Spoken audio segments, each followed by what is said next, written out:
Anyone in the class, what is policy planning? Dear students, please respond. Okay, let me take headphones. I think there is some issue at my end. Just hold on.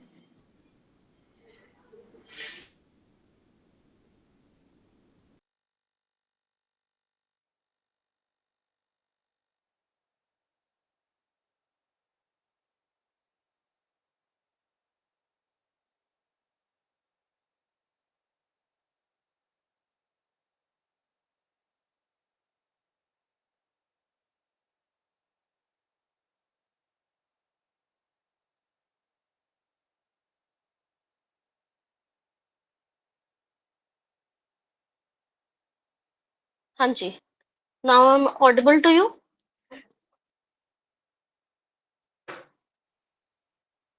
Okay, I'm starting with the class. Kindly acknowledge I'm audible to you because I'm using my headphones. Thank you. Thank you. Okay. Okay, ji. So, when we talk about planning, that means planning is a certain strategy which has certain steps which need to be followed to achieve your predetermined goals. And in this unit, we are going to discuss that there are various strategies for policy formulation. ठीक है? बहुत सारे methods होते हैं, strategies होती हैं, techniques होती हैं on the basis of which policies are being framed in a country related to the education. So, if we talk about different approaches, there are varying approaches to crafting policies at different levels of government in India. There are different levels. So, according to the level, policies are framed. The very first level, I would say, expert group formulation. Expert group formulation is always a group of experts, typically constituted by the government, and it is tasked with drafting the policy document. The very first thing is you have to draft the policy document. So for that reason, certain experts are always there. Next is consultation and revision. Consultation means when we want to have an overview of policy document, we want to consult with the different stakeholders at various levels, whether that policy is feasible or not, whether that is can be implemented at the grassroots level or not, right? So on the basis of those consultation, recommendations received during this period are carefully considered, and then document is again revised. Once document is ready, consultancy is done, and then on the basis of the feedback, on the basis of the recommendations, that document is revised, right? Third major part would be legislative approval. When we want to have a legal approval for that particular policy document, that is called the final version of the policy document is presented to the parliament for national policy, and to the legislative assembly for the state policy. So there are two different levels. If we are talking about national policy, it would be presented to the parliament, and if we are talking about policy at the state level, it would be presented to the legislative assembly for approval. Once it is approved, it becomes the official national or state policy. This I am talking about the expert group formulation, right? I hope the thing is clear to you. Next, we have cabinet decision or executive order, and commission or committee recommendation. So when we talk about commission or committee recommendation, there is always the very first step would be appointment of the commission or committee. And for that reason, government studies specific policy issues and then provide recommendation on the basis of commission's recommendation. Second would be government approval. Upon receiving recommendations, the government reviews and accept those recommendations, and then accepted recommendations become the government policy. Third, similarly, legislative announcement. Some policy issues may be announced directly in the parliament or legislative assembly and subsequently adopted as government policy. This was the second level, that is commission or committee recommendation.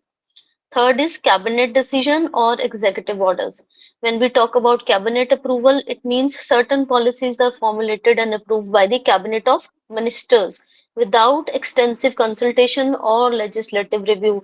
Here we are talking that there won't be any consultation from the any panel, but Final decision would be taken by the cabinet of ministers. Next, executive orders.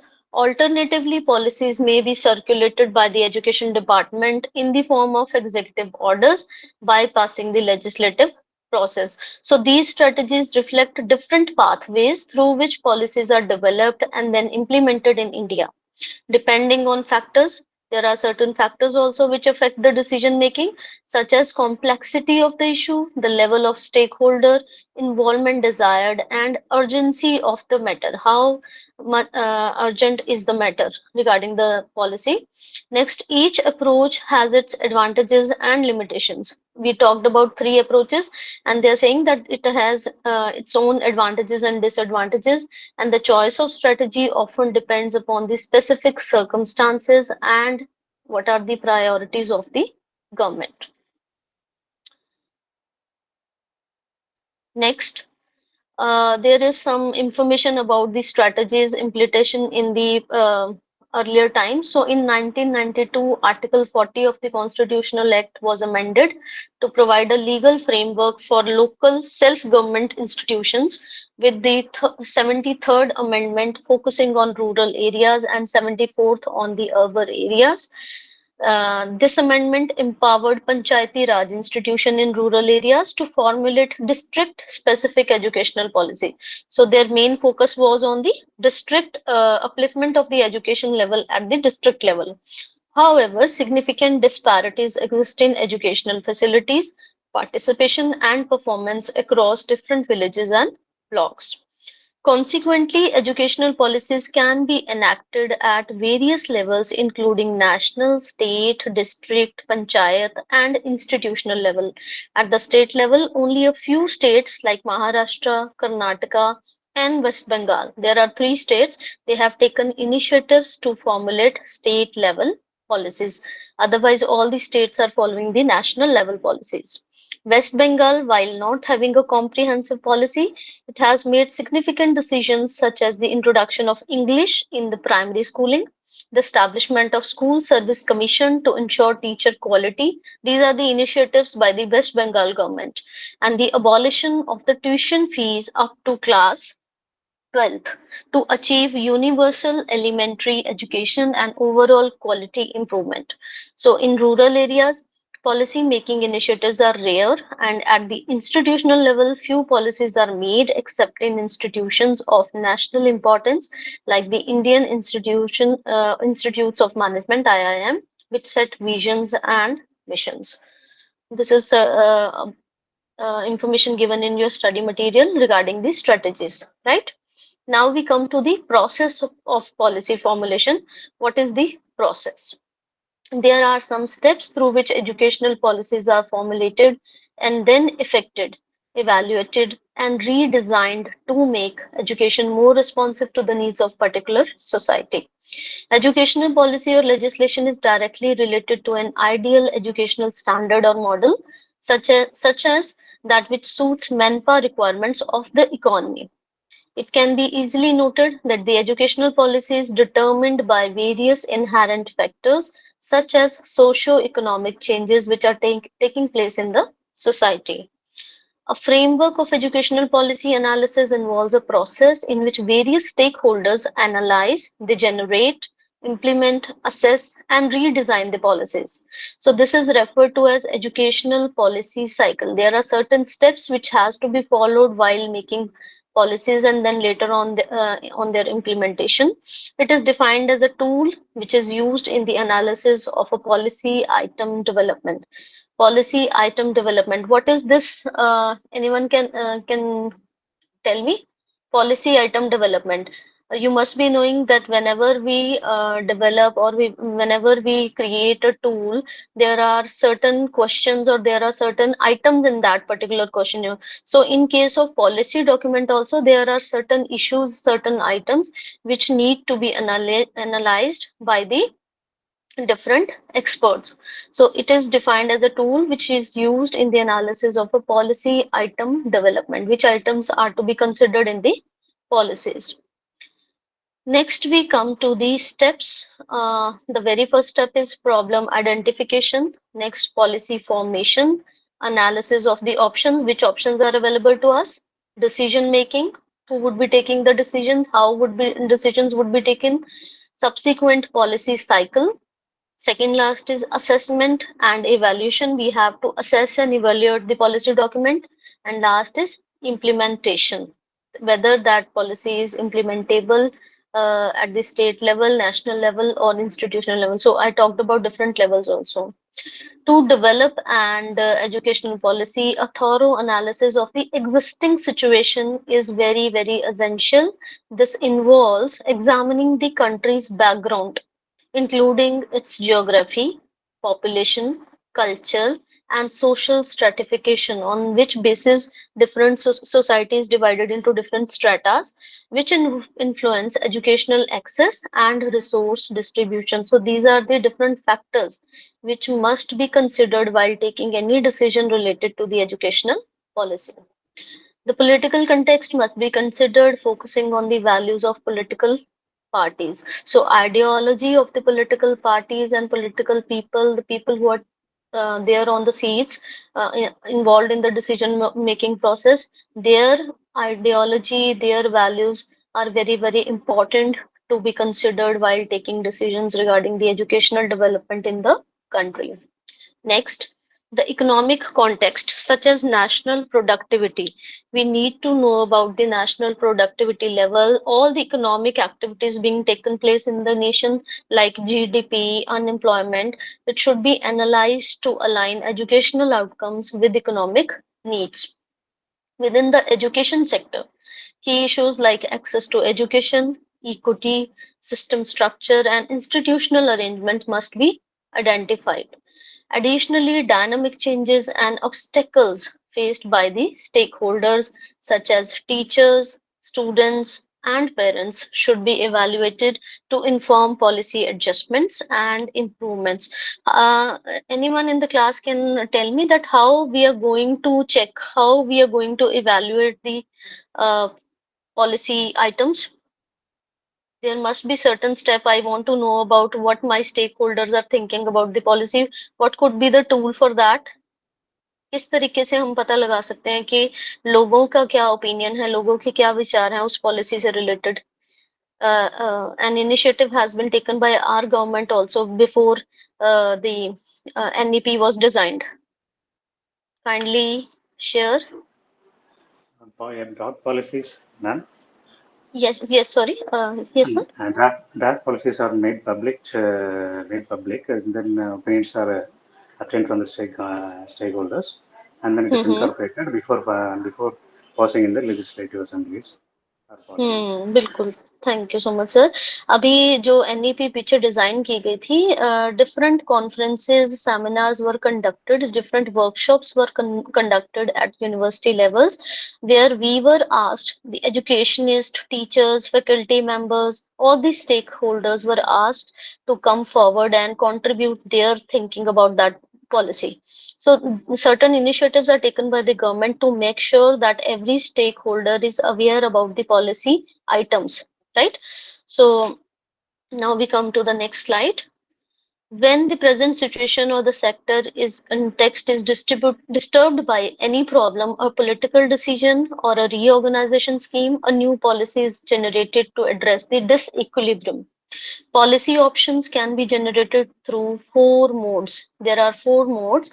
The systematic mode, the preferred method, involves three operations like generation of data, generating data, formulating and prioritizing different options, and then refining these options. The incremental mode, first we talked about the systematic, next is incremental mode. Increment means rise or acting out. So it is also known as acting out approach, focuses on adjusting current difficulties rather than anticipating future ones, promoting gradual improvement. In the incremental mode, we focus on the present scenario, we focus on the current difficulties rather than having a futuristic view. Third is the ad hoc mode. It is always employed when an adjustment is needed due to the emergence of a new elite or a major political event outside the educational system.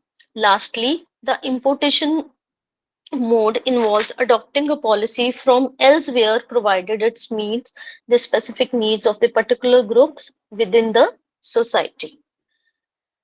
Next, desirability delves into what aspects would make the option appealing to all the stakeholders and how it can coexist with the dominant ideology.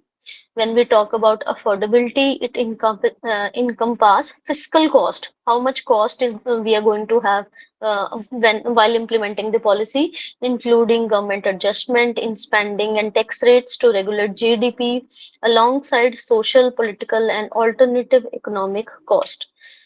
This evaluation also considers private costs, scrutinizing the expenses individuals bear to purchase or produce goods and services, and the potential impact on the poorer groups. So there is too much of economics also involved when we talk about any implementation of any policy.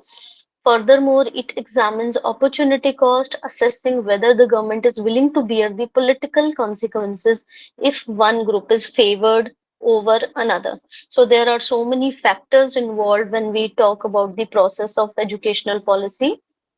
Feasibility. Feasibility would be talking about the availability of human and fiscal resources. How much resources, how many resources are available, and how we are going to allocate different resources to the different sectors, as well as the time required, ensuring that proposed policy options are both practical and actionable within existing constraints. We need to take care of the constraints also, limitations also, while taking decisions about the policy. Just hold on.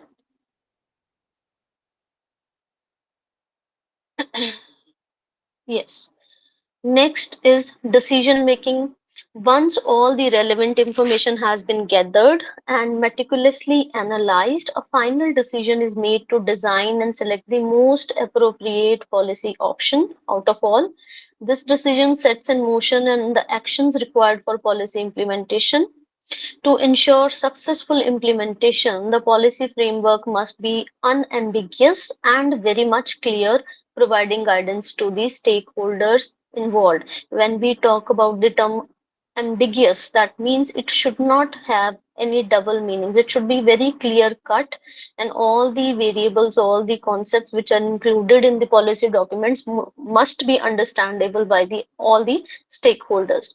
Decision making occurs when a consensus is reached among the majority of the committee members, indicating alignment on a particular course of action.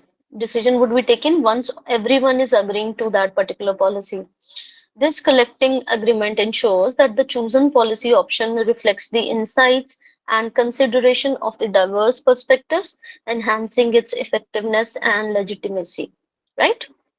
Next, step 5, that is implementation.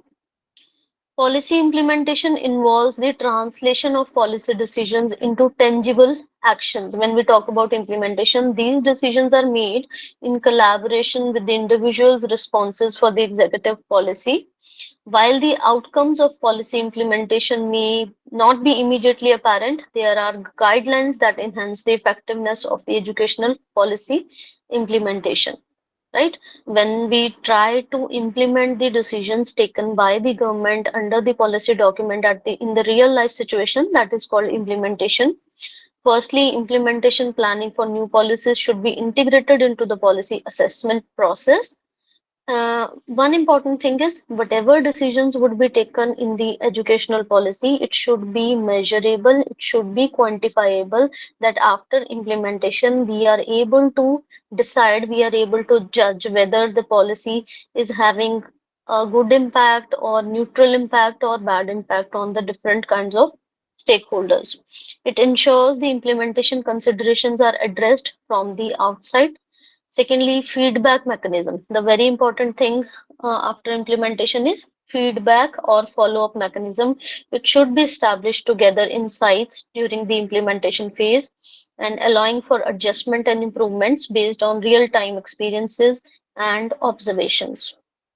Finally, regular assessment of the policy.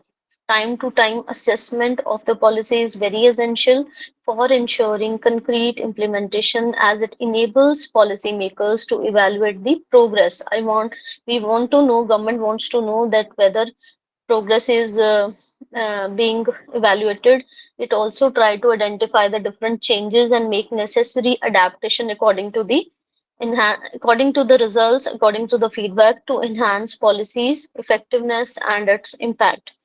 By adhering to these rules, educational policies can be implemented more successfully, leading to positive outcomes for the students, educators, and the broader education system. So this this was the step of implementation, and after that, subsequent policy cycles, the process of policy design, planning, implementation, impact assessment, and redesigning are. But in long term policy analysis, planning is not often carried out in such a way. If we take an example of educational policy, then the situation would be like when policy change is once again needed in the educational areas. A policy process often begins from the starting anew and may duplicate much of the analysis. It derives the alternative options, evaluate, and then planning is carried out. It is a never ending process. Ideally, once implementation has been completed, the policy outcomes are forthcoming. A policy impact assessment stage ensures leading potentially impact assessment to a new policy cycle.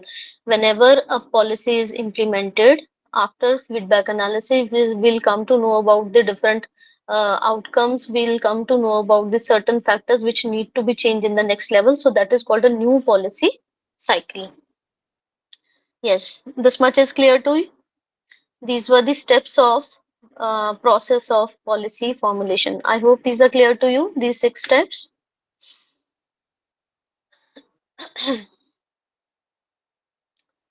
Yes, students, are you there?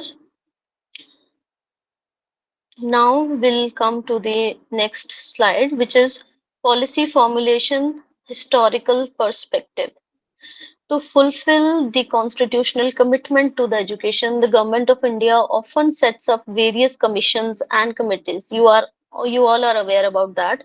To determine educational priorities, policies are formulated based on their recommendations. After independence, significant macro level policy decisions were influenced by the three major commissions. There were three major commissions which are regularly being asked in the examination also: University Education Commission, Secondary Education Commission, and uh, Kothari Commission, right?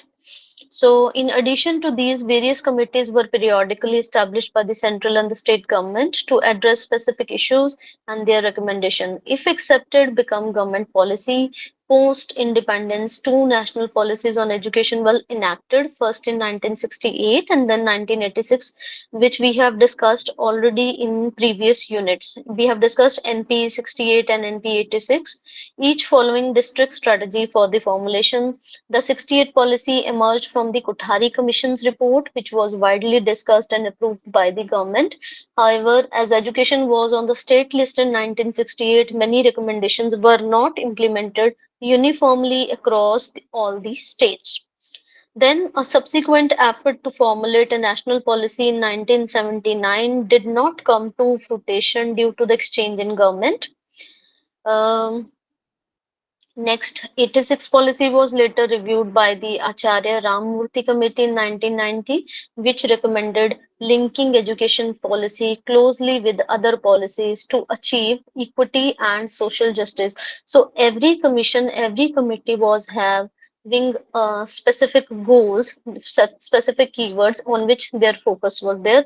So it emphasized decentralization and the involvement of local communities in educational management.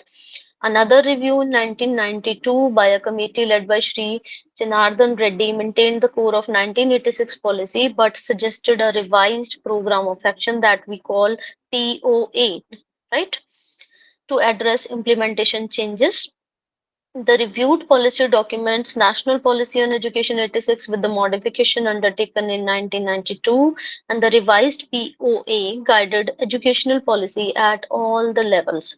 States were asked to prepare their own programs of action. Every state was asked to develop or to prepare their own POAs based on these guidelines. The policy emphasis on community involvement and non-formal education aimed to achieve universal elementary education and eradicate illiteracy by 1995. So certain targets are always set beforehand, which are meant to be achieved after the implementation of policies. Next, NPE 1986. Here we are in these slides we are talking about the historical perspective, right?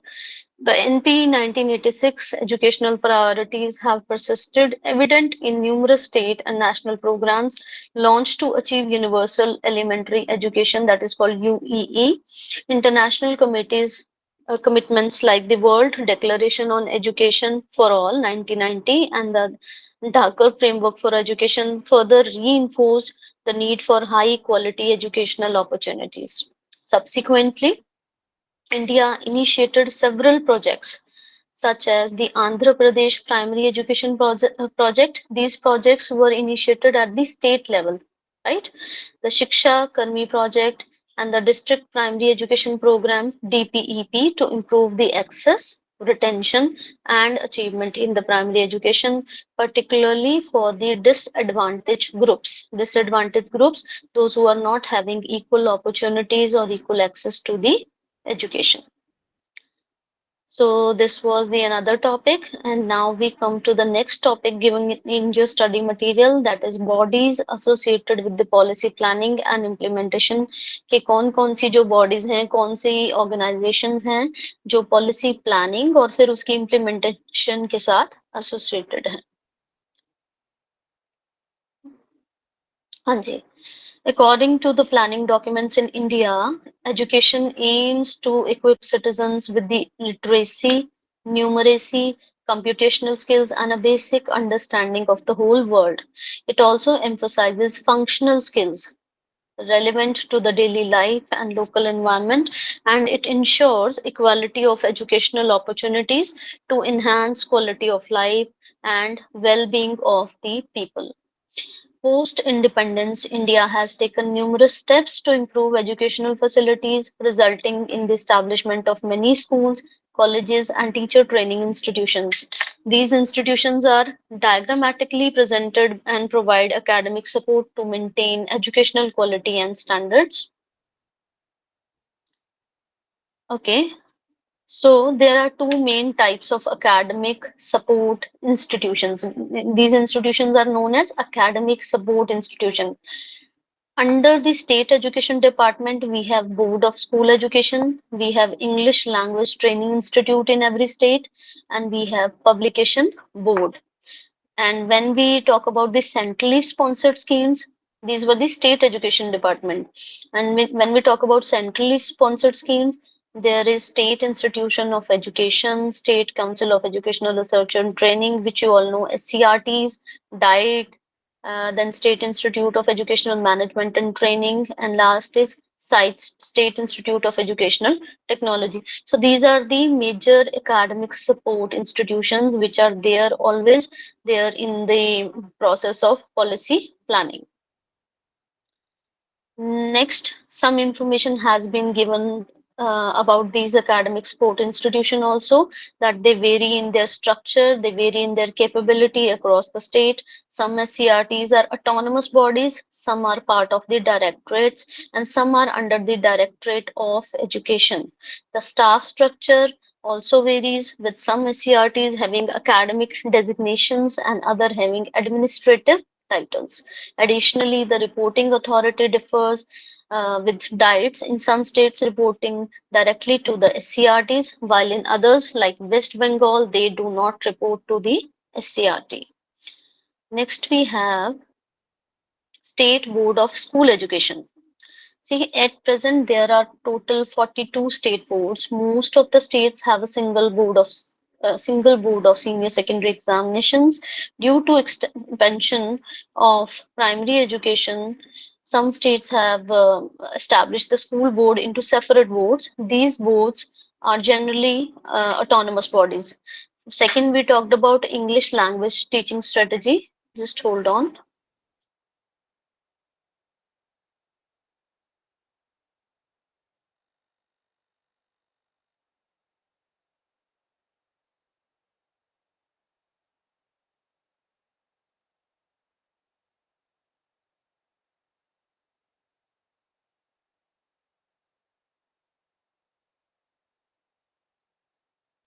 Yes. And there is English language teacher training institution, which was established for the improvement of teaching English as a second language in the schools to provide training to the teachers and then preparation of the teaching material and aids also. Next, state publication, which is responsible to promote education through the production of high quality textbooks and other instructional material, and also to undertake evaluation and research for improvement of the school curriculum. State institution of educational management, when we talk about these institutes, they undertake research, they evaluate professional and research support in educational planning and administration, and establish network with government and non-government organizations, institutions and agencies. Then we come to the SCRT. What is the responsibility of SCRT? They are majorly involved in the in-service teacher training, conducting research, and publish instruction material. Over the time, additional institutions also emerged to support various educational areas. The ministry merged these SCRT for the better coordination. Most states have transitioned SIEs into SCRTs or established SCRT alongside, and their main focus is on teacher training, inspection system, and program development and evaluation. So these were the academic support bodies. Next header, we have educational management at the state level and its implementation. When we talk about educational management at the state level, the management of education involves overseeing educational goals, programs, and projects, which are integral components of any educational system. These goals typically originate from the national platforms rather than the local context.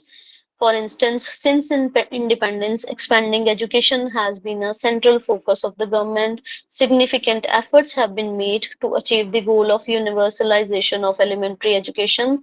To attain these objectives, decentralized planning and management strategies were introduced, leading to the initiation of several state and state level initiatives from the early 1980s. While the designs of these policies vary, or they all align with the major objectives and strategies outlined in the NPE 1986. It enhances educational outcomes, increasing girl enrollment, strengthening community involvement. It also improves teaching and learning material, and it also provides in-service teacher training. Next, we come to the schemes launched. What are the different schemes which have been launched at the state level? And all these schemes are centrally sponsored schemes, right? So you need to memorize few of the names of the scheme. In the previous class also, we have done midday meal scheme, vocationalization of education. So you need to memorize these names to write in your exams. There are different schemes which have been mentioned, like vocationalization of education, adult education, midday meal scheme, Bihar education projects. These are programs which are initiated by the different states also, right? Despite not meeting all the intended objectives, these schemes play a vital role in advancing the national goal of universalization of elementary education across the country. They also contribute to increasing enrollment, improving access, and addressing the needs of marginalized communities, thus contributing to the broader objective of ensures every child's access to quality primary education. Next, brief information has been given about all these schemes in your study material, which I'm going to go through. The very first is Andhra Pradesh Primary Education Projects. The key strategies including specialized training programs to enhance teacher competency, and the scheme was launched in 1983. The main focus was to reduce absenteeism among girls, showcasing the project's success in positively impacted teaching quality and student attendance. Then Mahila Samakhya project. This project was launched in 1987, and their main focus was to empower women in the rural areas, and especially from ladies or women from the marginalized groups through education and empowerment initiatives. It began in 10 districts of Karnataka, Gujarat, Uttar Pradesh, and later it expanding to several other states also, right? Their main focus was to enable women to learn at their own pace, set priorities, and make informed choices, thereby fostering equality and employment. Next, Shiksha Karmi project. Their main focus was on the teachers development, right? Professional development of the teachers by different training programs, and this program was launched in 1991 with the help of UNICEF. It aimed to achieve universal elementary education in 7 districts of Bihar. Next, we have Uttar Pradesh Basic Education Project. Their main focus was on the decentralization of educational planning, and majorly they focused on the capacity building at the grassroots level, emphasizing community participation, enhancing staff and teacher performance, and improve curriculum and textbooks. Next, under the same project, block resource centers were established for teacher training, and extensive school mapping was conducting to ensure primary school were within the 1.5 kilometer for the population of 300, and upper primary schools within 3 kilometers for the population of 800. Right, so these numbers were decided, these numbers were established under the project of Uttar Pradesh Basic Education Project. Next, vocationalization of education. It was started in all the states, and their main focus was to develop different vocations and enable students so that later on they may earn on that particular, on the basis of that particular vocation. District institution of education and training that we have done in earlier class also, that was diet, and this their main function included training of the teachers of primary and upper primary schools, providing resource support such as guidance and material development, and conducting action research. Adult education, as you all know, their main focus is on the education of elderly people in a society, and it also outlined the National Policy on Education in 1986 and revised program of action through the NLM, the Jan Shikshan Nilayam's efforts are channelized through empowering adults with the basic literacy skills and continuing education opportunities beyond basic literacy, thereby fostering a more educated and empowered society. State specific schemes में हमारे पास जो हैं, they have their own projects in which certain names have been mentioned, like Maharashtra अभी अभिलाई होलकर मुलीना मोफत प्रवास योजना uh, provide residential facilities for the remote areas, right? Rajasthan Prihar Pathshalas offer flexible timings also, while Gujarat's Vidya Sahayak scheme addresses teachers shortages. So these projects were conducted and organized by the state level. So this was all about the schemes at the state level. Next header we have policy formulation at the state level. Just hold on for a minute, please.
हाँ जी. Next is policy formulation at the state level.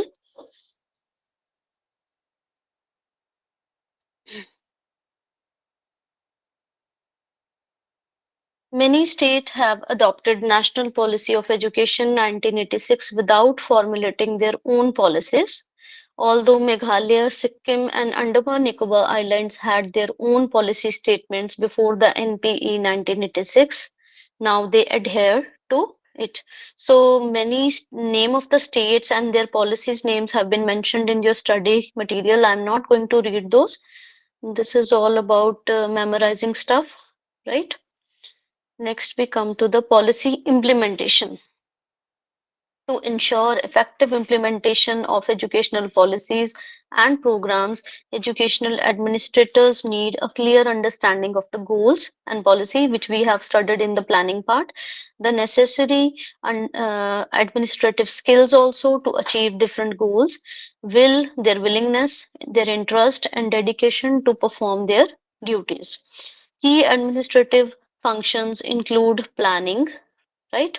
When we talk about the functions, it has planning, staffing, organizing, motivating, controlling, performance appraisal, inspection also, and supervision. State prioritize universalization of elementary education through Sarv Shiksha Abhiyan, focusing on the access, reducing out of the school children, improving education quality, and strengthening teacher education. Other priorities include vocationalization of secondary education, moral and science education, sports, physical education, infrastructural development, and administrative strengthening. Adult education priorities include eliminating illiteracy through National Literacy Mission and Jan Shikshan Nilayams. States also have specific focuses, like, for example, Kerala and Karnataka, they prioritize 100% enrollment and curriculum review. These are the specific focuses at the state level. Tripura, state of Tripura emphasizes supervision and inspection, and similarly, in Gujarat, they focus on the value education. Maharashtra focuses on the sports. Delhi on library expansion. Uttar Pradesh and West Bengal on examination reforms. So these states have set their own specific focuses while implementing the policy. Gujarat also targets weaker sections like scheduled castes, scheduled tribes, women, and educationally deprived minorities. So, a table has been given in your study material, which is highlighting the different priority areas in policy implementation by the different states. For example, if we talk about Goa, they are preferring vocationalization of education at the +2 stage and improvement of the standard of education. When we talk about Arunachal Pradesh, they are focusing on eradication of the illiteracy and then promotion of girl child education. Then we come to Haryana. Haryana also focuses on the vocationalization of education and qualitative improvement at all the levels of education. Kerala, 100% enrollment of elementary level and massive quality improvement of programs. Then all the states have been given here, but I'm highlighting. If we talk about Chandigarh, Chandigarh is focusing on universal enrollment and retention, setting up school system in unserved areas, teacher education and setting up of diet, autonomy and accountability of institutions, strengthening of database. Delhi focuses on education for all. Okay. So this was all about your unit 5, in which we have done policy formulation process, its steps, and then we later on we come to the how implementation is being taken place at the state level. Okay, ji. Next unit for today's class is unit 6, that is organizational structure and policy implementation.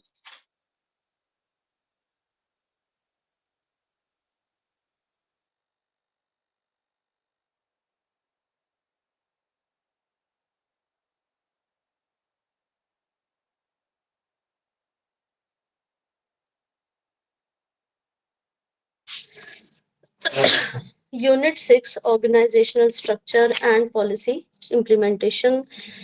In its introduction, it has been given that organizations always aim to achieve their goals through coordinated activities and efficient resource use. We are supposed to use our resources optimally. We cannot use it we can't keep them underutilized or overutilized. So this is the major focus. Their effectiveness depends upon the structured framework for planning, implementation, and communication. Government policies provide direction, with success depending on their effective implementation. In India, post independence, education management shifted from state only to a concurrent responsibility shared with the central government. This information has been given in every single unit in the introduction part. State governments handle administration while the central government focuses on the planning and the financial control. When we talk about the administration and implementation, state government having a major role, illustrating the complex interplay in educational organization and management. Then the next topic which has been given is history of education departments, right? Uh, we have done this in unit 2 also, but I would be telling here also in briefly that education in India has been highly valued since ancient times, with various centers of learning involving over the centuries. Initially, education was imparted within the family, later transitioning to the private tutors, gurukuls, and ashrams. The advent of Buddhism and Jainism, they democratized access to the education, leading to the well organized institutions influenced by Buddhist monasteries. During the medieval period, education was supported by different social groups. Right after Buddhism and Jainism, when we came to the medieval period, education की जो responsibility थी, that was supported by the different social groups of the society and largely funded through society donations and royal patronage. The Mughal period saw further development with both Hindus and Muslims establishing institutions like madrasas and maktabs with significant effort from rurals like Akbar, Aurangzeb to enhance and organize education. ये जो सारा part यहाँ पे history का आ रहा है, this has been done earlier also, but here some brief information has been given by the different education departments. So when you're going to answer questions in the examination, you have to focus on the keywords given in the question. Next, under British rule, the formal structure of education began with the establishment of General Committee of Public Instructions in 1823 and subsequent committees and departments leading to the systemized public education system by 1860. Reforms continued with the Hunter Commission in 1882, focusing on the elementary education and local control, and the Lord Curzon's 1901 conference leading to a stronger government involvement. Post-independence, the Department of Education. Post-independence, the department. Hello. Okay. Post-independence, the Department of Education was reorganized, created a separate Ministry of Education, and shifting education to the concurrent list in 1976. Then, Constitution grants states equal status in education, but in practice there is significant central control, especially through 5-year plans and financial dependencies. Next, educational administration at the state level.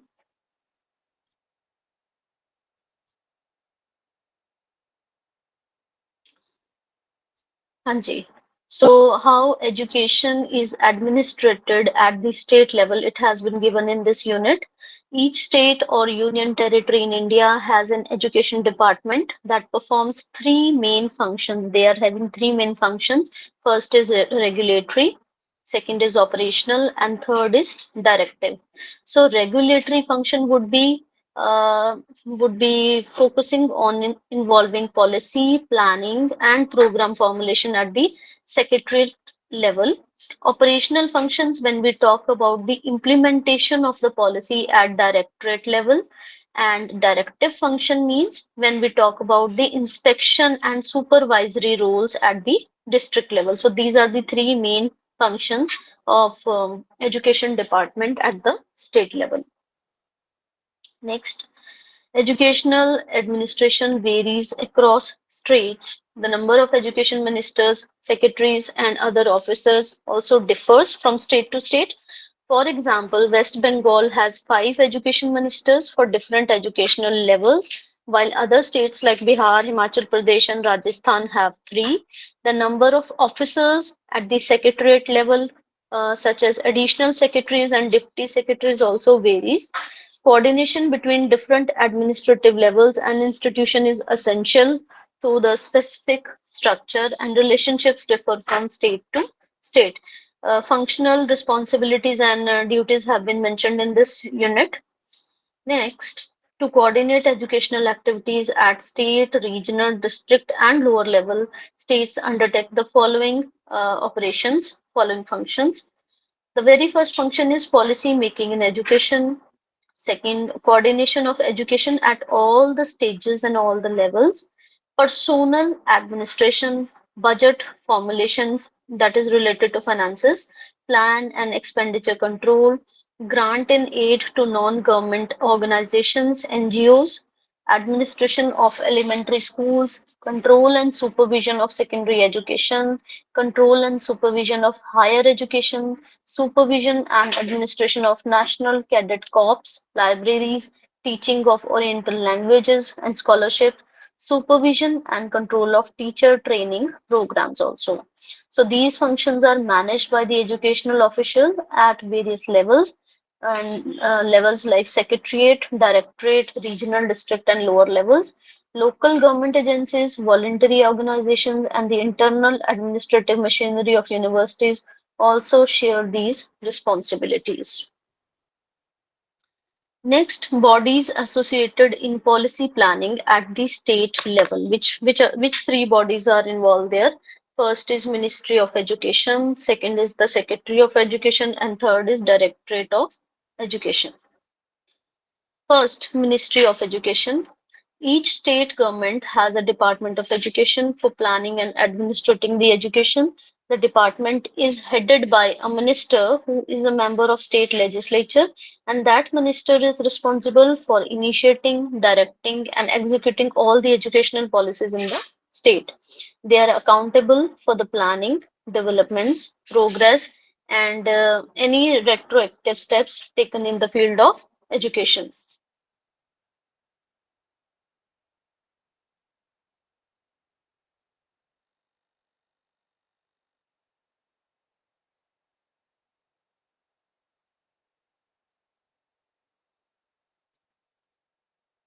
The success of any educational program largely depends on the minister's personality, perseverance, and determination, although the secretary or the director of education provides advice and support. The Secretariat of Education. First, we done Ministry of Education. Next, the Secretariat of Education. It is led by the Secretary of Education, who is responsible for the policy formulation, planning, programming, budgeting, coordinating among different directorates and departments, and also managing the appointment, promotion, and transfer of senior officers. The Education Secretary has full administrative and financial powers, including sanctioning various schemes and projects. Expansion of schemes like both plan and non-plan are approved by the Education Secretary before submission to the Planning and Finance departments. Other officers besides secretariat, such as joint secretaries, deputy secretaries, and under secretaries, they assist in implementing educational policies in the state. The Secretariat maintains direct contact with the Ministry of Education, and it acts as a link between the executive, that is headed by the Director of Education, and Minister of Education. Policy decisions are made at the Secretariat level and submitted to the Minister for approval, while routine matters are often handled at the Directorate level. All policy matters must be escalated to the ministerial level. Next,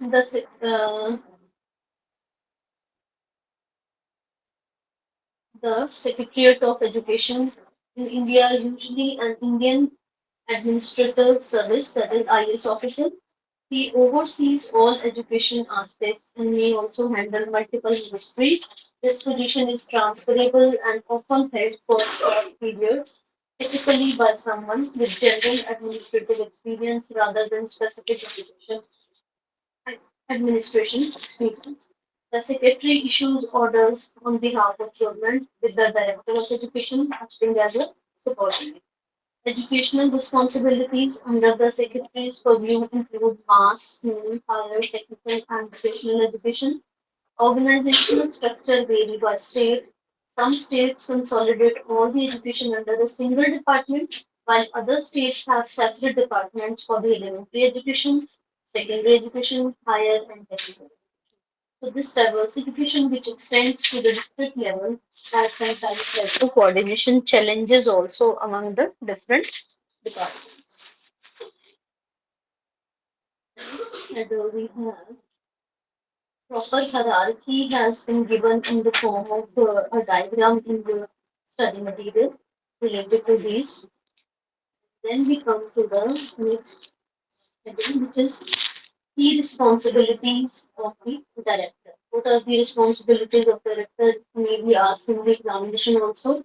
So the very first responsibility would be administration of the education, like overseeing the administrative aspect of education across the state, planning for educational expansion, how to plan for growth and development of the education within the particular state, then coordination of the educational programs, ensuring coordination among the educational programs across the different districts, management of evaluation services and examination rewards, overseeing assessments and examination processes, then appointment of transfer of teachers, handling the recruitment and transfer process of teachers in the government schools, ex officio member of syndicate or executive bodies of the state universities, representing the director's interest in higher education institutions, exercise of administrative, financial, and supervisory power. All these responsibilities come under the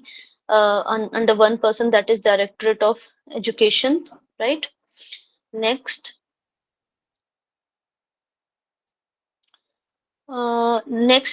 structure of education administration has been given. Like what is the proper structure? The very first in states and in UTs also, unit territories also. First is Unified Directorate of Education.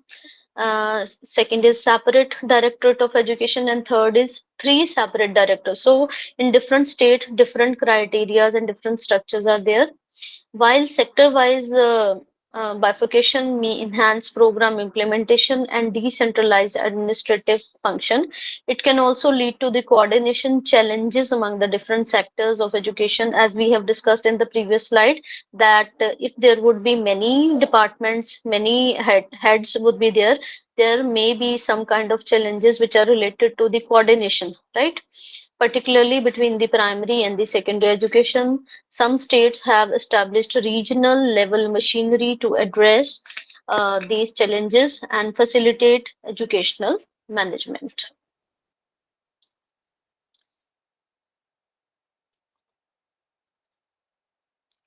In Tamil Nadu, the Directorate of Education functions with specific hierarchy and a number of functionaries to over various aspects of education administration. So specifically in case of Tamil Nadu has been mentioned here in your study material, and an outline of the functionaries at directorate level. First, Director of School Education, that is the top level position, which is responsible for overseeing the entire school education system in the state. Then joint directors, there are several joint directors also, which would be overseeing specific areas such as personal management, higher secondary education, and matriculate education. These individuals assist the director in their respective domains. Chief Education Officer at the revenue district level, that is known as CEO. There are 29 CEOs, each responsible for overseeing education at the revenue district level. Here we are talking about the case of Tamil Nadu. They manage and supervise education related activities within their respective districts. District Education Officer DEOs. There are 63 DEOs at the district level specifically for higher schools. They handle the administration and management of high school within their districts. The Director of School Education holds significant power, including the authority to mobilize funds for the development of secondary or higher secondary education. Additionally, they also organize conferences at the district level to engage various stakeholders such as community, industry, and affluent individuals, encouraging them to contribute financially also or with resources for the advancement of school education in the state. This collaborative approach aims to enhance the overall quality and infrastructure of schools across Tamil Nadu. Next, we have structure of education at the directorate level. So, under this, to structure educational programs, India employs four district setups at the director level. There are four levels, district levels. 15 states operate under the Directorate of School Education. Three states administer the Directorate of School Education, focusing on class 6 to class 12. 11 states manage the Directorate of Secondary Education, and 6 union territories have a unified Directorate of School and Higher Education. See, all this stuff needs to be memorized for your examination point of view. The Minister of Education serves as the government's representative, and all the important decisions require their endorsement, and department policies are crafted and executed only with their approval. The Minister of State for Education support the Cabinet Minister for Education in their responsibilities. Then, Government School Education Department.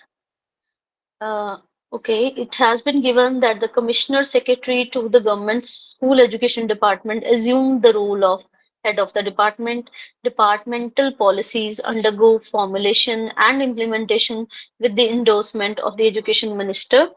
Major decisions rest with the Commissioner Secretary, with execution carried out by the subordinate officials. As for the Director of School Education, they lead the directorate at the state level. All chief education officers within the division and other departmental functionaries at the divisional level directly report to them. Assisting the director are several officers, so different kinds of officers are involved and different kinds of responsibilities. It has been given there also, like joint director, school education, joint director, elementary education, joint director, trainings, personnel officers, deputy director, planning and statistics, and accounts officer. Next, the Commissioner Secretary to the Government School Education Department assumes the role of the head of the department. This has been done, I think. This content is repeated again. As for the Director of School Education, they lead the directorate of the state level. All chief education officer within the division and other departmental functionaries at the divisional level directly report to them. So proper hierarchy has been given in your study material, that who is supposed to give the orders and who is taking care of those orders, who is working at the grassroots level, and proper hierarchy has been given in your study material in the form of diagram. So you'll come to understand from there also. Next, okay. The office is divided into different sections. First, we were talking about the human resource. Now we are talking about the office. That office is also divided into the different sections for the day-to-day work, like gadgeted section, computer section, non-gadgeted section, general planning, private school sections, account section, then legal and receipt and dispatch section. So every office is divided into the different sections. Next, what is given here? That is constraints in functioning of the education department. So this is a very basic topic, that there are always certain limitations when we talk about the functioning of education department. There are certain loophole constraints in the functioning of education department. This topic can be discussed with amongst us. For example, if we talk about the financial constraint, right? The functioning of education department often faces several constraints that can hinder its functioning, effectiveness, and efficiency. And these constraints can be broadly categorized into financial, administrative, infrastructure, policy related, and socio cultural challenges. This is also a very important question from the examination point of view. So, very first constraint which any organization or any ministry can face is financial constraint, which is related to the money part. So, the very first constraint would be insufficient funding. Many education departments operate with limited budgets, which impact their ability to provide adequate resources, hire qualified staff, and maintain facilities. Second, inequitable distribution. Funds तो हैं लेकिन उनका distribution proper नहीं है. Disparities in funding allocation. It can lead to unequal educational opportunities, especially in marginalized and rural areas. Like when marginalized areas are not getting resources according to the requirement, they are definitely not going to develop in the terms of education. Next constraint is administrative constraint. Here we talk about the bureaucrats, we talk about the accountability, we talk about the inadequate training also. Like complex and slow bureaucrats process can delay the decision making and implementation of educational policies and programs. Lack of accountability. When accounts are not maintained properly, their mechanism is very poor. It can also lead to the mismanagement of the resources. It can lead to corruption, and it can also undermine educational initiatives. Inadequate training and professional development, insufficient training for educators and administrators can affect the quality of education and implementation of new teaching methods and curriculum. Like the people who are sitting on the decision making seat, they must be updated with the different updated knowledge, and they must be given time to time training according to the updation. Next, infrastructural constraint. This is related to the facilities available. So the very first point be inadequate facilities. Many schools lack basic infrastructure such as classrooms, libraries, laboratories, and sanitation facilities, which can negatively affect the learning environment.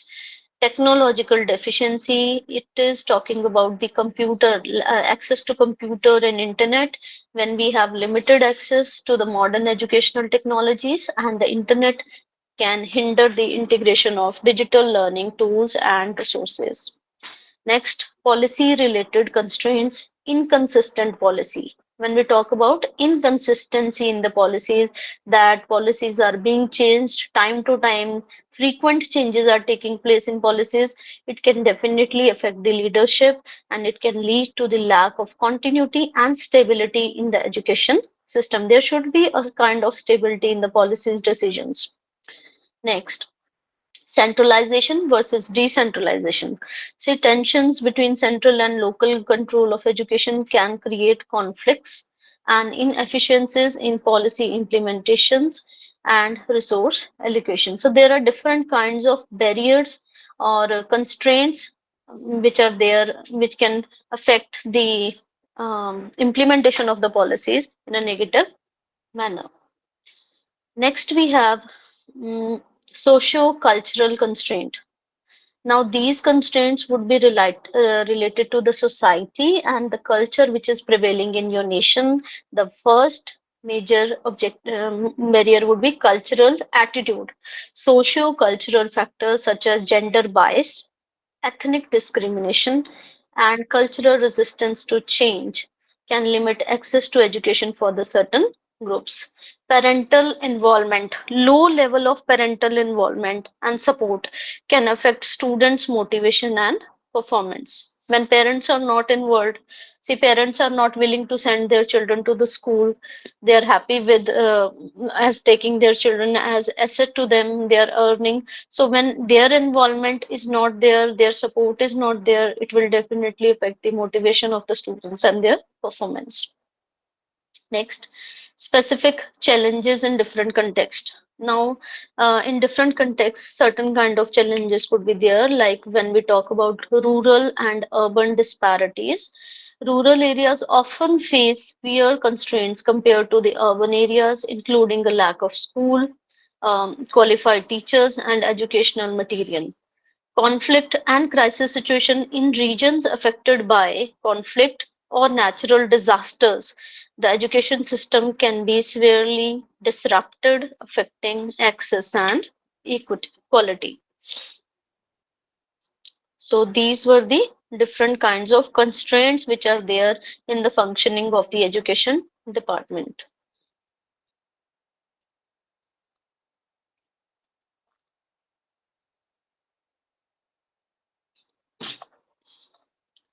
Next heading, implementation of policy at different levels of education.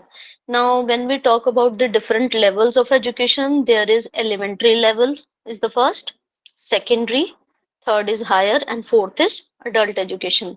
So it's clear that ensuring universal elementary education is a crucial responsibility of state government. So as it forms the foundation of the entire education system. Various programs like the District Primary Education Program, DPEP, Bihar Education Project, Uttar Pradesh Basic Education Project play significant roles in this endeavor, often with support from external funding sources and central sponsorship. Additionally, initiatives like Mahila Smakhya in UP, Bihar, and Madhya Pradesh, as well as Lok Jumbish in Rajasthan, they focus on promoting education for girls and women's empowerment. In this question, you have to tell about the different initiatives which have been taken place for the elementary education in different states.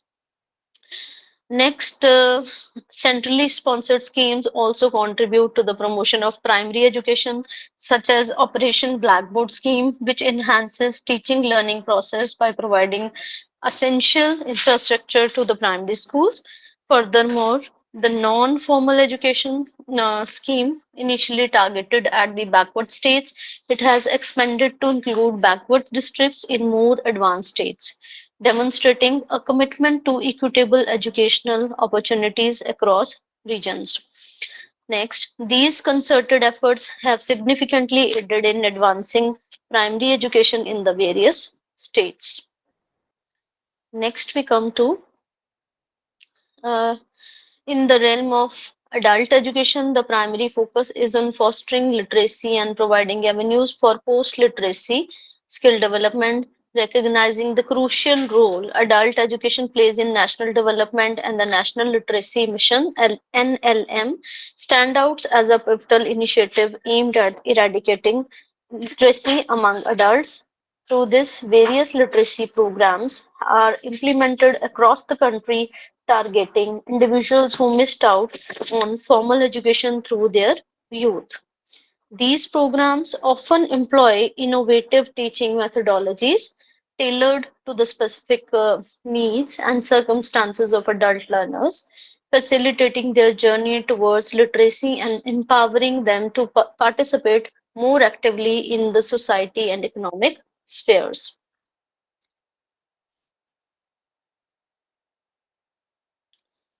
Furthermore, the establishment of Jan Shikshan Nilayams People Education Center represents another significant stride in promoting adult education in India. These centers serve as a focal point for providing adult learners with access to a diverse range of educational opportunities beyond basic literacy, including vocational skills, skill development, and lifelong learning objectives. Just hold on.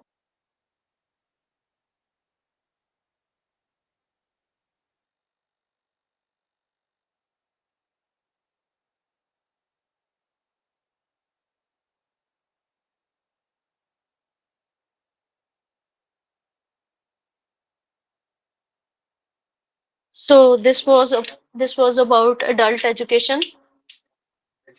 Next, secondary education. The control exercised by the state over education encompasses a variety of measures.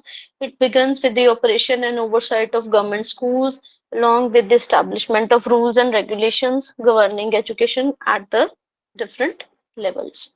Financial support is also provided to the government schools. While grants are allocated to the privately aided institutions, the state also plays a major role in curriculum development, prescribing course of study up to the elementary level.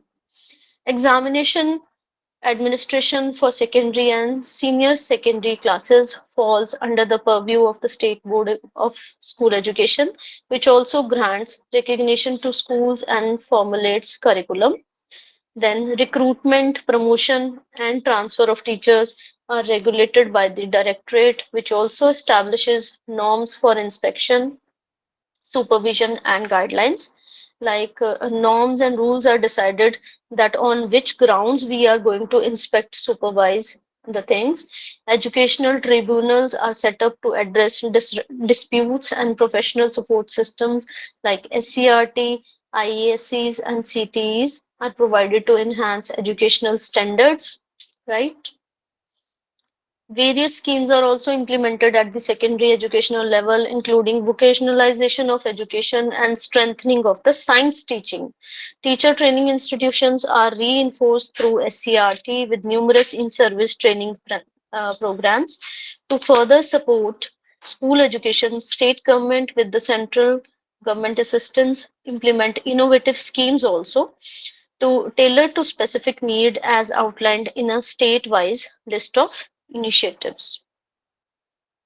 Next, tabular representation has been given in your study material where they have discussed the state-wise innovative schemes, that which schemes have been started by different states. Okay, next we come to higher education. Higher education management predominantly rests with the state governments, and it is with central involvement in ensuring standards and overseeing technical and vocational education. In most states, separate secretariats and directorates handle higher education affairs. This collaborative approach aims to harmonize policies while recognizing the significance of specialized administration for effective governance. So there are three different departments which take care of that higher education. When we talk about university education, college education, and technical education. In each state, first we have university education. In each state, state universities are established through legislation passed by the state legislature, which dictates their operations. Despite this legislative framework, state universities operate autonomously and are not directly governed by the state departments. Instead, they function as independent bodies. However, the state government does provide financial support to these universities in the form of grant and aid.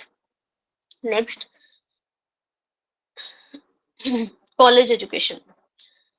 Currently, colleges in different states are categorized into three types of colleges: government college, aided college, and privately managed self-financed colleges. So, government colleges are administered by the Director of Education, while aided and self-financed colleges are operated by private managements. In several states, such as Punjab, Haryana, Madhya Pradesh, among others, a designated special officer often holds the rank of a director. He oversees the college education. Next, we come to technical and professional education. These educational sectors are managed by the district ministers at the state level. Multiple departments oversees technical training programs at the school level, and many states have a directorate of technical education tasked with coordinating these programs, maintaining ongoing communication with manpower and planning mechanism, and it also liaison with district level ministry. Additionally, nearly all states have a Directorate of Medical and Health Services responsible for organizing medical education within the states. So, this was about the higher education system in the state level. Okay, so this was all about the Unit 5 and Unit 6. See, now I'm going to give you a question in which you have to give your own points, and it would be considered in your during your class period also. Am I audible to you? Yes. Okay. Write down one question as Unit 5 and Unit 6 has been finished. Just note down one question in your notebook.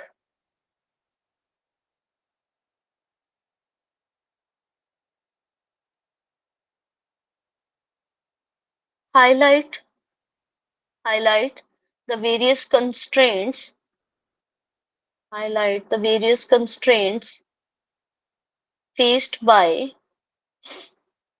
faced by education department.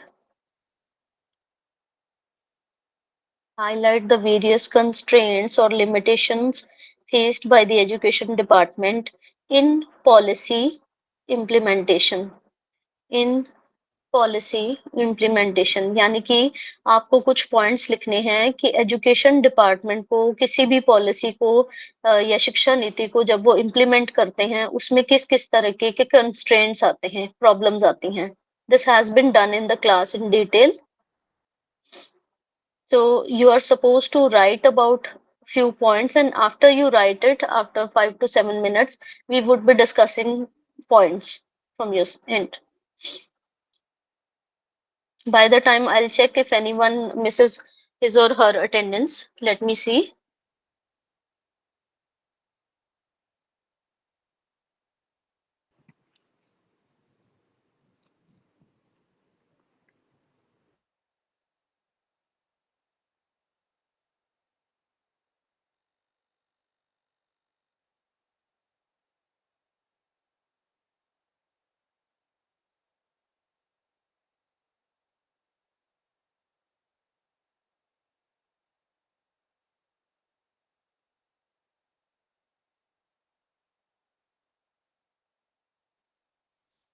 Okay. Mahima, Ranjit, Chandrika, Jyotsna. Anyone whose attendance is left, kindly let me know. Kamal, Sunil, Kishore, Archana. Okay. Mohit, Smita. So Archana ji and Smita ji were not there when I earlier took attendance. I'm marking you present. Okay, ma'am.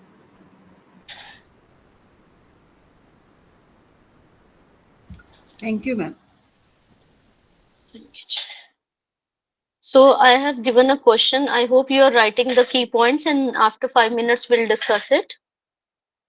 Uh,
Yes. Have you written few points? Yes. Anyone in the class who have written the point, few points? I'll be taking your names. You have to give at least one point and switch on your video first while explaining your point, okay? Because I would be taking the screenshot of your interaction also during the class, right? Yes, Kamalji, you have written something?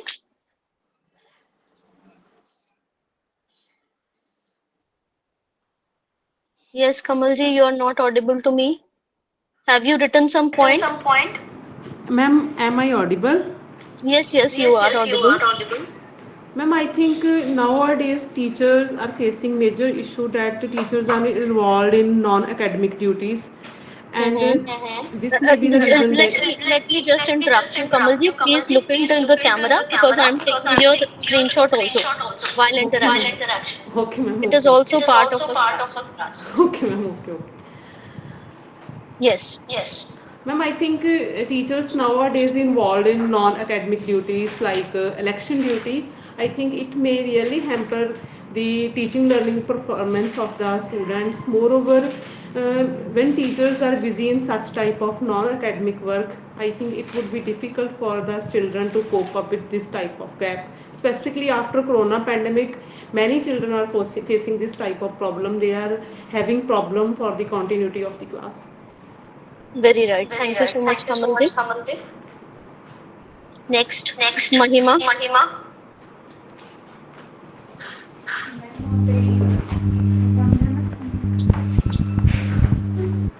Hanji, Mahima, you are not audible. Yes, your point is yes, political interference. Can you please explain this point?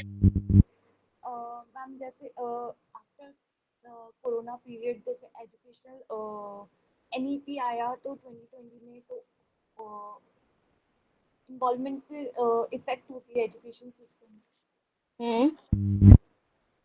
Your voice is not audible. You were telling something about the political interference, but I am not able to listen to you what you are elaborating.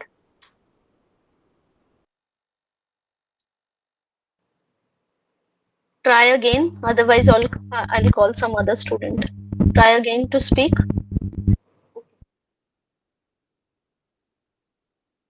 Yes. Ranjita ji,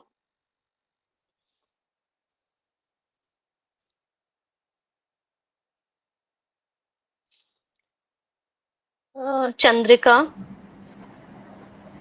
Ma'am, I would like to add one point here. Mm-hmm. Like there might be one more limitation, like a human resource shortage, like Mm-hmm. shortages of the qualified teachers or shortages of the qualified administrative staff that can Yes, affect the quality of education delivery as well as policy implementation, ma'am, very because right. whatever policy the education department is formulating may not necessary that all the education institute implement that unless and until they have a qualified staff, teaching Hmm. staff or non-teaching staff. So this could be one of the limitation in implementing the policy, ma'am. Very right. Thank you so much. Next, Chandrika. Yes, ma'am. Ki- Actually, Ji, sir, actually, the question was sir, kindly switch on your video if possible. I didn't tell Ranjita ji because there was some issue in her video last class also. So you kindly explain your point. Yeah, I have some okay, ma'am. technical issues, ma'am. That's why Actually, network is not getting on. the question was Yes. asking us about the educational department that they face constraints in policy implementation. Ma'am, Hmm. I think the main issue regarding the why they face problem is Hmm. lack of infrastructure. The first very Ye- thing that I noticed. Yes. They Yes. having not a manageable or proper infrastructure that they can implement all the policies. And the Hmm. second is funding problem, and more points are there that I tried to recall and mention in my notebook is some faculty issues are also there, that Hmm. we are not having that much qualified faculties, so that they can understand the real aspects that is good for implementing the time. And Yeah. same is with the teachers also. And as a diverse language policy our country having, in many parts they have many languages, so I think language also plays a vital role that Hmm. constrain the implementation of policy, ma'am. That's all from my side, ma'am. Very right. Thank you so much. There should not be any Welcome, communication ma'am. gap between the teachers and the students, and similarly between the policy makers and the policy administrators. Next, Yes, ma'am. Jyotsna, Kamal. I would have to take your names, otherwise you are not coming yourself. Yes, ma'am. I'm thinking कि student teacher ratio in a class, it is Hmm. also means uh, it affects the education again, because Hmm. more children, and if teacher is not able to handle the class, then again it is uh, you will not get quality education. Hmm. And Because in plus policy, in education. Hmm. resources available in the institute, again it is affect the education system. Very right. But we need to highlight that point when we talk about student teacher ratio, teacher student ratio, that if we are discussing about the appropriate methods and procedure in the educational policy, how a teacher can concentrate on every single child if there are too many students in the class. So that's you, I think that what you wanted to highlight, right? Yes, yes. Thank you, Ji. Thank you so much. Kamal, Ma'am, Hanji. hello. Haji ma'am. Haji ma'am, actually, what I think that policy is prepared for both the classes, for the urban and for the rural both. But as Hmm. far as the implementation is concerned, so there isn't a drastic difference. Hmm. Because as far as the student to faculty ratio, the quality of the teachers are concerned, and the technology, infrastructure, these are the things where we can say there is a major difference between the rural and the urban. And though whatever we are preparing the policy, that is the same. The same thing we are facing in the NEP also. The NEP Yes, says that yes. we have to go for the separate subject wise, but as far as the college is concerned, we have to go for the separate teacher, which is not possible for the college. We have to manage Hmm. anyhow. So these are the basic grassroots problems that we are facing when at the time of the implementation. Very right. Thank you so much, Smitaji. Next, Ma'am, yes, ma'am yes, Jyotsna. Ma'am, Ji. yes, along with the infrastructure and money problem, the teachers also, once they are not easily, they are not accepting the change. So when we Hmm. are giving some new things, teachers are not accepting it. It takes time for them to accept, and they are not. And the meaning also is taken not taken properly, like what is given in the policy and what they are interpreting it. That is also a Hmm. problem. What's so? What's your Sometimes the keyword is meaning that changes. willingness to accept changes in a very with a very positive attitude. That's what you are saying, right? Yes, ma'am. Yes, ma'am. Ji. Thank you, Mohit, Kishore, and Kamal. Ji,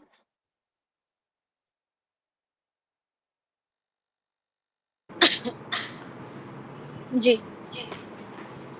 Kamal ji, you have answered. Sorry. Yes, Kishore, Mohit. Ma'am, I think I just add on one point because the new policy should be successful. There should be a proper monitoring system, like we need to set Yes, yes. proper parameters Hmm. for its success. So, any policy, like your Hmm. education or anything else, we should proper measuring systems like Hmm. metrics and all So those things. monitoring and Yeah, evaluation is very, very important for the yeah. appropriate implementation of the policy. Very right. Thank you. Anyone who is left and wants to answer? Yes. Yes, Archana ji. Ma'am, Ji, ma'am. your question was highlight various constraints and limitations by education department in policy implementation. Now, the Ji, government ji, ji. policy has various sides to it.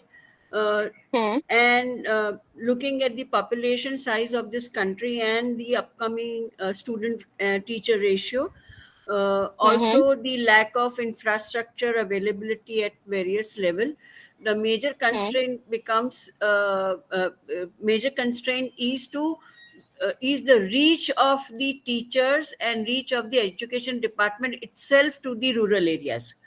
So, Yes. I mean, basically, it is said that you should have a Anganwadi or a basic education amenity within the 1.5 kilometers of the area, and Hmm. pre-primary and primary education within the 3 kilometers of areas. Very Whereas, right. if the village size is very small, say it has only 100 or 50 houses, the I feel that the education department, for them it is very difficult to reach to this level, and Hmm. that is why normally they ignore such areas. That is what my observation is so far. And Hmm. again, it is a very big constraint, because for the education department, having a manpower to reach and cover these area, along with the expenses which they have to Hmm. make, that becomes a major constraint. Infrastructure is the secondary thing, because you may have a school of for 50 children in one room, Hmm. but at the same time, having a other infrastructure, like having a good toilet or a water facility, or Hmm. maybe teaching aids, Hmm. that becomes a very big constraint, because everything requires money. And so the major And constraint, if you willingness. are talking about the finance, is always affected. That's all from Finance my would be side. always there, but the Yes, willingness to yes, go there and to yes, reach out at the yes, grass yes. level is the major The thing. Thank reach you is a so very much. big problem. Thank you so much, ma'am. Thank you so That's all much, from my Archana side. ji. Thank you so much, all the students. So, with this, we have finished Unit 5 and Unit 6 also. And as I've told you in the beginning of the class, that I'll share my PPTs with the RC Chandigarh and they'll forward those PPTs to you. Right? Thank you so much. Any other query related to today's topic? Anything you want to ask? And tomorrow also we'll meet again at the same time at 11. Yes, ma'am. I Yeah. want to add one more point. That is, Hanji. if some states have no funding issues, but Hmm. the awareness about the education Hmm. means Awareness. Yes, yes. awareness is very, very important because government is already taking so much initiatives for the education. Like they are providing free uniform, free books, fee concessions, free education to the children. But in some cases, in especially in the rural areas, parents are not aware about these schemes and programs. So it is Yes, very exactly. important to make them aware about these programs so that they can avail these. In some cases, if I talk about very very poor families or stratas of the population, they would prefer to send their child to the work to earn money rather than sending them to the school. So if there would be aware that child is not going to bear any cost of education, they can send them to the evening classes also. So this is also a major constraint, that people are not aware about the schemes and programs launched by the government for the same reason, for the education upliftment of the country. So this is very important. Yes, and what do you think, Jyotsna ji, which would be the major channel to, I mean, make them aware? Which could be the major channel? I think now media has been more, I can say, powerful. So we can make some Hmm. ads, or because I think nowadays each and every house But has a television or mobile. mobiles. Yes. So through this we can aware people those are not Hmm. means. Very right. There are different kinds of channels of mass media. The cheapest one, like newspaper, radio, it is very kind of urgent need to spread the message to everyone through different channels. There are certain kind of social media campaigns also, which are taking care of different social issues. So if we want to make them aware about education schemes and programs also, there are certain schemes specifically made for girls also for their financial security and studies. So it is very important to use social media as the major platform to spread the word. ठीक है? Yes, Ma'am, Archana ji, you have a point? yeah, I have a point while Jyotsna was referring to the media. I Mm-hmm. remember in when the Sarva Siksha Abhiyan was introduced, there was a Mm-hmm. wide, kind of advertisement on the television that Mm-hmm. "Chalo School Chale." That was a very Yes. beautiful ad made by the government, but Mm-hmm. unfortunately, it was never followed with the detailed information about the schooling.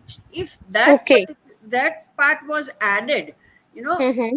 like now it is added that you go and you can avail the medical facilities or you can avail these Mm-hmm. facilities. If Yes, that yes, was yes. added, probably a lot of initiatives, parents would have taken initiatives to send their children to school.